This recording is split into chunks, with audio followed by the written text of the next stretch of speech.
Visakhapatnam PM Palem police station పరిధిలోని అనూష అనే గర్భిణీపై ఆమె భర్త అత్యాచారానికి పాల్పడ్డారు. ప్రస్తుతం ఆమె చనిపోయిన పరిస్థితి కూడా ఉంది.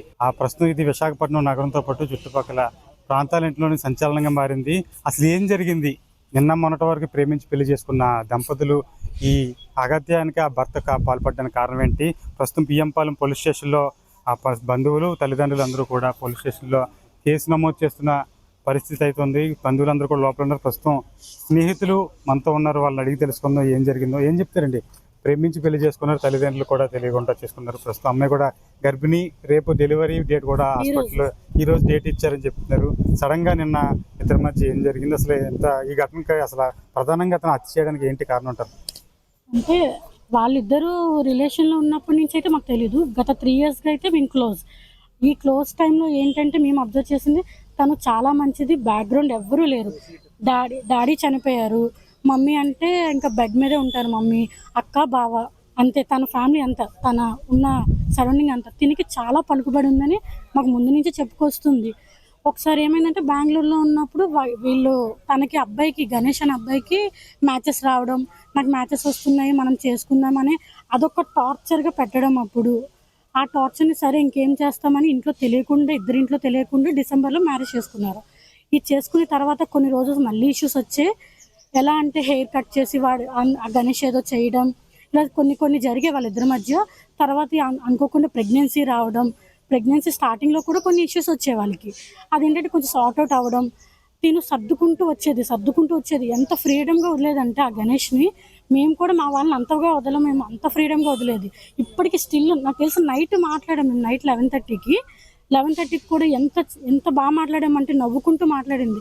నైట్ కూడా అడిగాం డెలివరీకి ఓకేనా అంటే, నైట్ డాక్టర్ ఏమన్నారంటే ఇప్పుడు వచ్చి జాయిన్ అయిపోమన్నారు డాక్టర్, కానీ గణేష్ ఇప్పుడు వద్దు అంటున్నాడు, మార్నింగ్ జాయిన్ అవుదాము అంటున్నాడంటే మేము అప్పటికి డౌట్ వచ్చింది, ఎందుకు వద్దు అంటున్నారు? ఆల్రెడీ గొడవల్లో ఉన్నారు.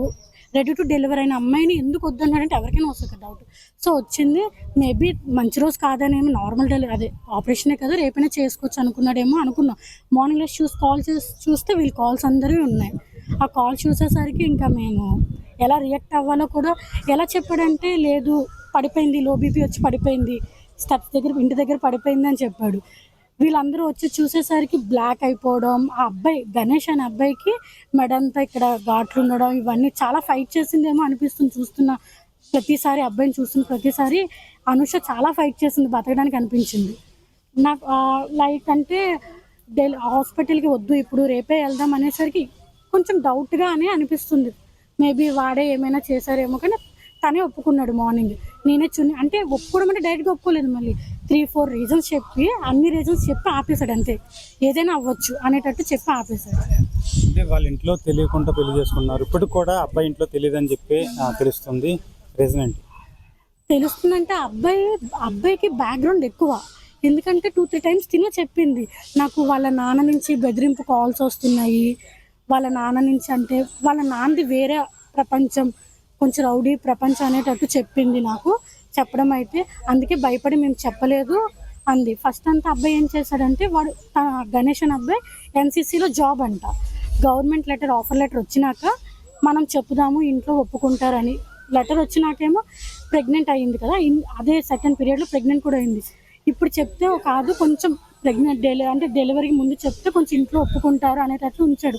లాస్ట్ వరకు, మొన్నటి వరకు అలానే చెప్పింది, చెప్తాము ఇంట్లో చెప్పేస్తాము ఒప్పేసుకుంటారు అనేటట్టు. అంటే అబ్బాయిని అంతగా నమ్మింది, లాస్ట్ మినిట్ వరకు నమ్మింది. హాస్పిటల్కి వెళ్ళారా? చూసారు మీరు అసలు బాడీని? చూసాం, మేము హాస్పిటల్కి వెళ్ళి బాడీ చూసాం. మేము కేర్ హాస్పిటల్కి వెళ్ళాం ఫస్ట్. సో అక్కడికి వెళ్ళి తన ఎక్స్ప్లెనేషన్ ఏంటంటే, హాస్పిటల్కి తెచ్చే వరకు పల్స్ ఉంది, ఆల్రెడీ డాక్టర్ చెక్ చేశారు, చెప్పారు 10-15 minutes తర్వాత చెప్పారు. సో హాస్పిటల్కి నేను తీసుకొచ్చేంత వరకు అయితే పల్స్ ఉంది అని చెప్పుకొని వచ్చాడు. బట్ డాక్టర్స్ కన్ఫర్మ్ చేశారు, తెచ్చేటప్పటికి చనిపోయారు అని కన్ఫర్మ్ చేశారు. సో మేము అది సస్పీషియస్గా బిలీవ్ చేసి మేము కేజీహెచ్కి తీసుకుని రావడం జరిగింది. సో ఇక్కడికి వచ్చాక పోలీస్ వాళ్ళు అందరూ తన్ని కొంచెం గట్టిగా అడిగేటప్పటికి 2-3 రీజన్స్ చెప్పిన తర్వాత అండ్ ఫైనల్లీ యాక్సెప్ట్ చేశాడు. నేనే చున్నీతో తన్ని ఇలా చేశానని చెప్పాను.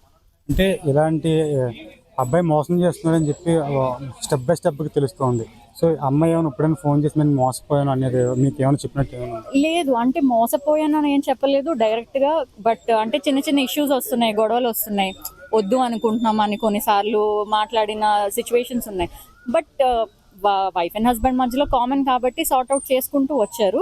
బట్ ఇంతలా చేస్తాడని మాత్రం మేము ఎక్స్పెక్ట్ చేయలేదు. పోలీస్ స్టేషన్కి వచ్చారు కదా, కంప్లైంట్ ఇచ్చారు, ఏమంటున్నారు? ఇంకా లోపలికి వెళ్ళాలి. మేము ఆల్రెడీ మా ఫ్రెండ్స్ వేరే వాళ్ళు వచ్చి కంప్లైంట్ చేశారు. సో ఒకసారి వెళ్ళి చూడాలి లోపలికి. ఇది మొత్తానికి అయితే అనూష గర్భిణీశ్రీ ఈరోజు డెలివరీ ఉన్నది. చక్కని పాప పుట్టాల్సిన పాప బాబు పుట్టాల్సిన ఆ పరిస్థితి. కానీ భర్త ఎముడై పాపం వాళ్ళందరినీ ఆమెని చంపేసిన పరిస్థితి అయితే ఉంది. బంధువులందరూ కూడా చాలా విషాదంగా ఉన్నారు.